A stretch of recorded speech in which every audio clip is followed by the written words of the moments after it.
Samantala, Fire Prevention Month na po. Kaninang umaga nga lang ay ginising ng sunog ang ilang residente sa Barangay Alabang sa Muntinlupa. Pahirapan po ang pag-apula ng apoy dahil sa problema sa supply ng tubig. Ang mainit na balita hatid ni Bam Alegre.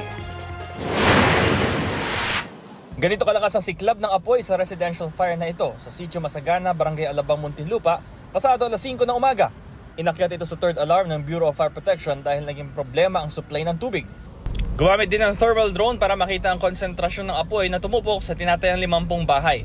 6:33 ng umaga, nakontrol ang sunog at tuluyan na naapula ng 7:08 AM. Isang residente raw na nag-hyperventilate at binigyan ng first aid.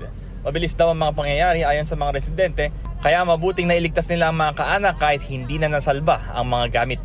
Gulat na lang po kami, bigla na lang po musbong yung apoy. Buti na may nagising sa amin isang tao. Ang bahay namin, ubos, pati tindahan namin, ubos, wala talaga kaming natira. Pasalamat kami kay Lord dahil lahat ng mga apo ko nandito.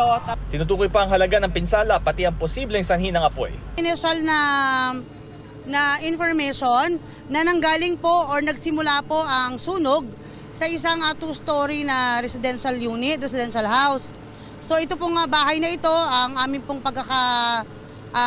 alam ay ang baba po ay concrete while the second floor is light materials. So doon po nagsimula ang sunog sa first floor. Bam Alegre, nagbabalita para sa GMA Integrated News.